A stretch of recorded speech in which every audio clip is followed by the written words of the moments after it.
performance of her new hit song, Alimony. We are spending the hour with the country music superstar like no other in celebration of her new album, Postcards from Texas, a tribute to her roots and our home state, our roots.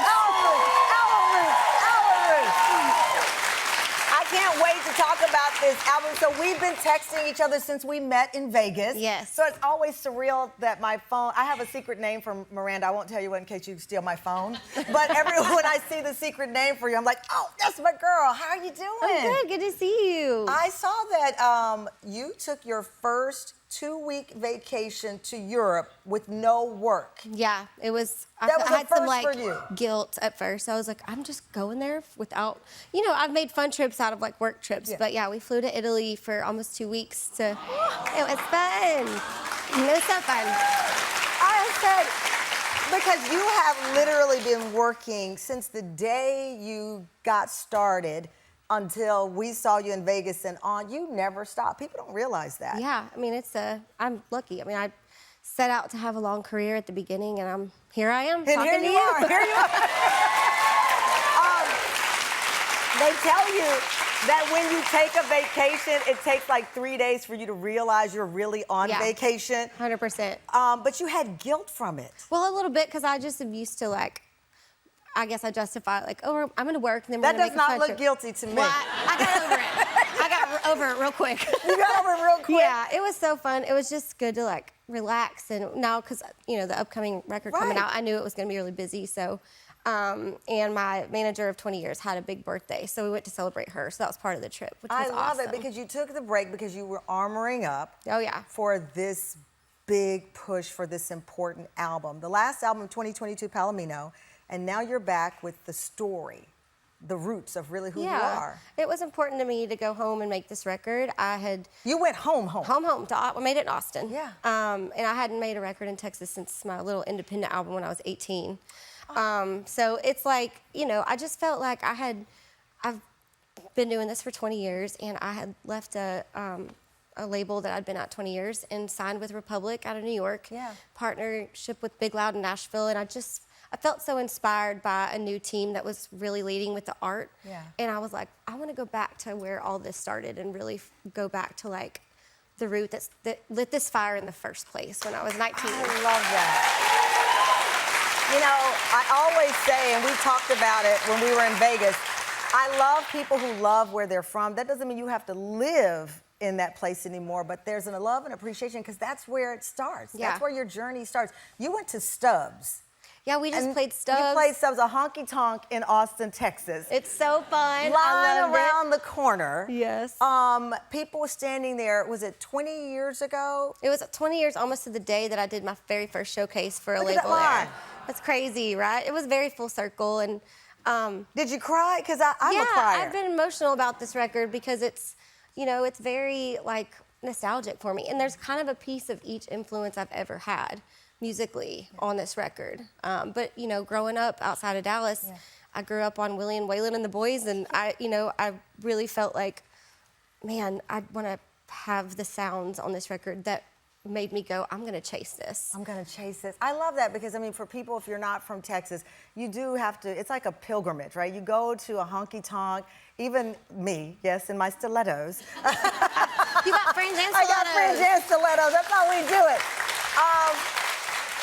But to go back all those years later with everything that you accomplished, I was thinking about when I was looking at that video at Stubbs, we were in Vegas and there your name is, the letters were as big as the Empire State Building, Miranda. And you walk out on that stage and you're still this small town girl and you can see it, And I saw it firsthand. So to go back there, I don't know, do you feel like to the haters who thought I couldn't do it, look at me? Or do you say, my God, this is what I wanted. This kid dreamed of this. Yeah. I don't know, how do you process it? Or is it a little bit of both? Sometimes a little bit of both. Okay, I love that honesty. Yeah.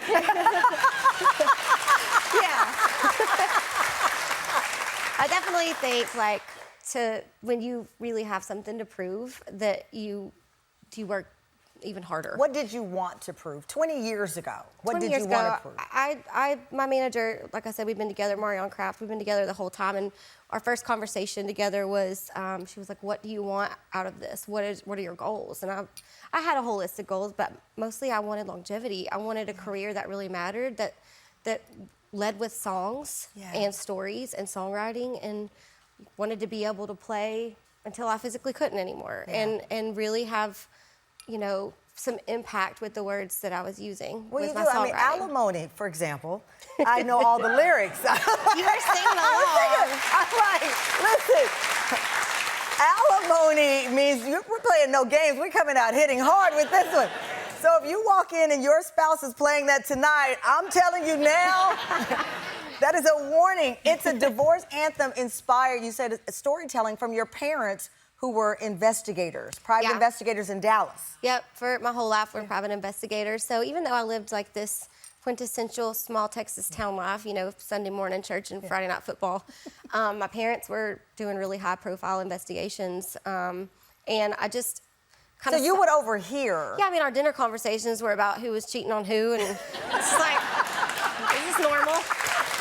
It was like a country song. Right. Well, first of all, every good country song has to have that, like a blues song. Yeah. You need someone cheating, someone getting Crying in the revenge, beer. crying in the beer. The line I love that took me, I was like, you're going to find yourself back on your mother's couch? Oh, yeah.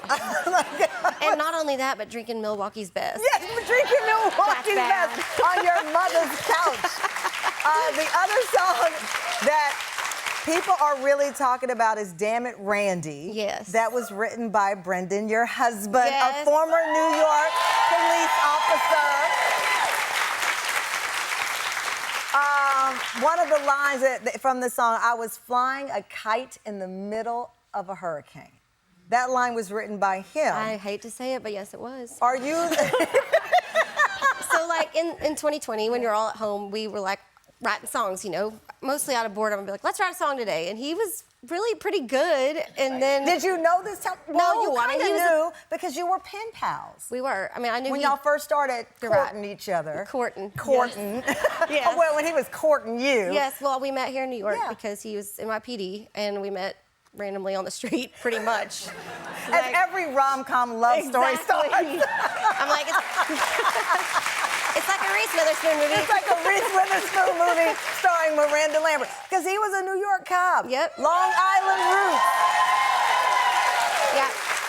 And you start pen paling each other. Yeah, we were pen pals. Could you tell he was a writer from the pen pal? Yeah, Does they call it pen pal? I'm so country. I still call it that. Pen paling. Yeah, well, I said, do you want to be pen pals? Because I lived in Nashville and he lived in New York, and he was like write letters with a pen. I was like, yeah, you know, Not text messaging. Not text messaging. Which we did both because it's this day and age. Yeah, but it was really sweet. And so he's really good, and he was just joking with some of our songwriter friends. One of our friends, Jesse, who I write with a lot, and he was saying how easy songwriting was. Oh. And Jesse was like, oh, is it though? So he made Brendan come in, and we did like a full day of writing. And Brendan was like, never mind. It's kind of Never mind, it's too hard. It's too hard. Well, you got a hit with this one.